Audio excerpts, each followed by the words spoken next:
ওরে বাপরে, আমি কি দেখছি? এত লম্বা ভয়ঙ্কর পা! কারো পা এত বড় হয় নাকি? নিশ্চয় এটা ওই শাকচুনির পা হবে।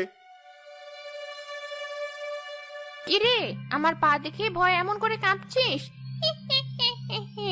আমাকে দেখলে তাহলে কি করবি তুই?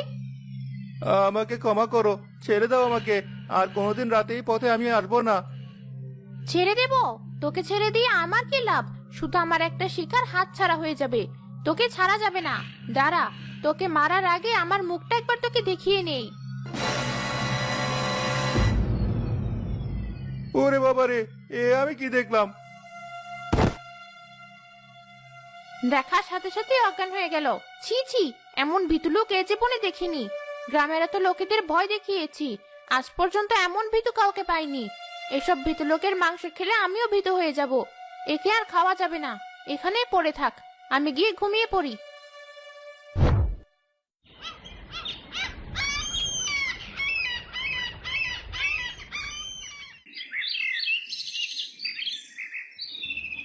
একই, এটা তো মনে হচ্ছে নয়নের বাবা। কিন্তু উনি রাস্তায় এভাবে শুয়ে আছেন কেন? তাও আবার এই তাল পুকুরের রাস্তায়। ও ভাই, উঠুন, কি হয়েছে আপনার? কই কই, কিচ্ছু না। তাহলে এখানে এভাবে শুয়ে আছেন কেন? আপনার কি জানের ভয় নেই? আপনি জানেন না এটা কত খারাপ জায়গা? এখন আমি যদি বলি শাকচুনি বয়ে আমি অজ্ঞান হয়ে গিয়েছিলাম রাতে, তাহলে আমার মান সম্মান কিছুই থাকবে না। আমাকে বুদ্ধি করে অন্য কিছু বলতে হবে। আসলে সবাই শুধু শাকচুনির গল্প শোনায়, আমি আবার ওসব বিশ্বাস করি না, বুঝলে? তাই গতকাল রাতে আমি এখানে থেকে দেখেছি সত্যি কোনো শাকচুনি আসে কিনা। কিন্তু কোনো শাকচুনি তো এলো না। পরে শেষ রাতের দিকে একটু ঘুমিয়েছি। তার মানে যা গল্প শুনি তা সবই মিথ্যা? আপনি সারা রাত এখানে একা একা কাটালেন, কিন্তু কোনো শাকচুন্নি এলো না? না, এলো না। মিথ্যা হতে পারে, আবার নাও হতে পারে। না হতে পারে কেন? এই তো আপনি বললেন সারা রাত আপনি এখানে শুয়েছিলেন, কিন্তু কোনো শাকচুনি তো আসেনি। হ্যাঁ, তা আসেনি। হতে পারে আজ রাতে শাকচুনি কোথাও বেড়াতে গিয়েছিল, বা কোথাও দাওয়াত খেতে গিয়েছিল। হুম, তা হতে পারে। আচ্ছা, এবার তাহলে আমি আসি। তুমি আবার এসব কথা কাউকে বলতে যেও না। ঠিক আছে। এই মানুষেরা কত বড় শয়তান দেখেছো? আমার ভয়ে অজ্ঞান হয়ে পড়ে গেল, আর সকাল হতে বলছে শাকচুন্নি নাকি আসেনি। আরেকবার পাই তোকে, ভয় দেখিয়েই মেরে ফেলবো একদম।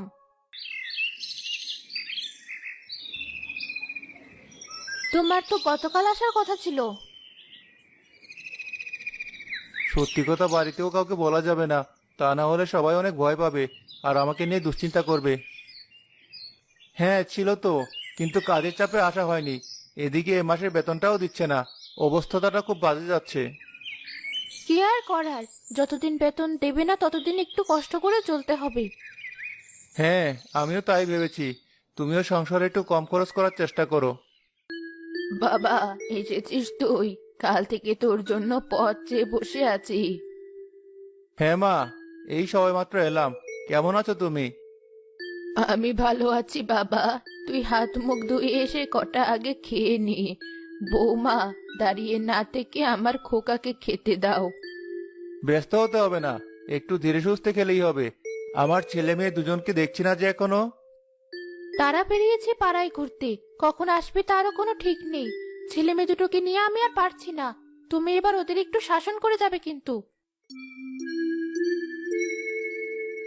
আপু, আখি আপুদের বাড়ি থেকে তালের পিঠার গন্ধ আসছে। হ্যাঁ, আমিও পাচ্ছি কিছুক্ষণ হলো, কিন্তু মনে করতে পারছিলাম না এটা কিসের গন্ধ। আমার তো এখনই খেতে মন চাচ্ছে। আমারও। চল মাকে গিয়ে বলি, বাবা এলি যেন বাজার থেকে তাল আনতে বলে। ঠিক আছে, চলো।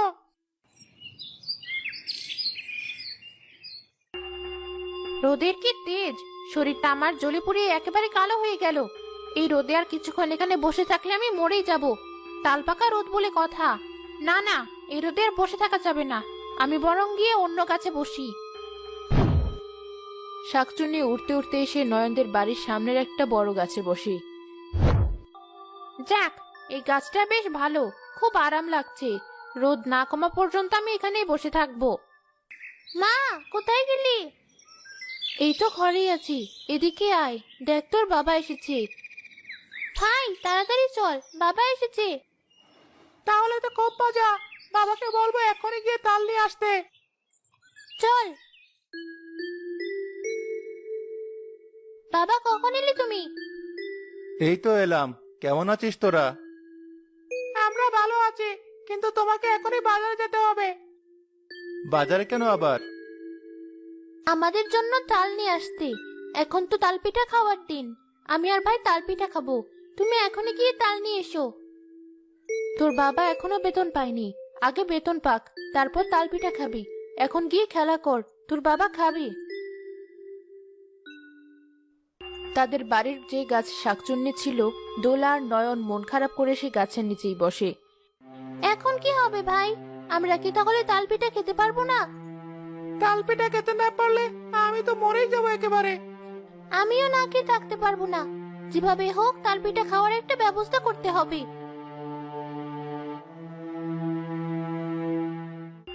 আরে এরা দেখছি তাল পিঠা খাওয়া নিয়ে কথা বলছি। এদেরকে আমার জালে ফাঁসাতে হবে, কিন্তু কি করে ফাঁসাতে যায়? এই তো পেয়েছি একটা দারুণ বুদ্ধি।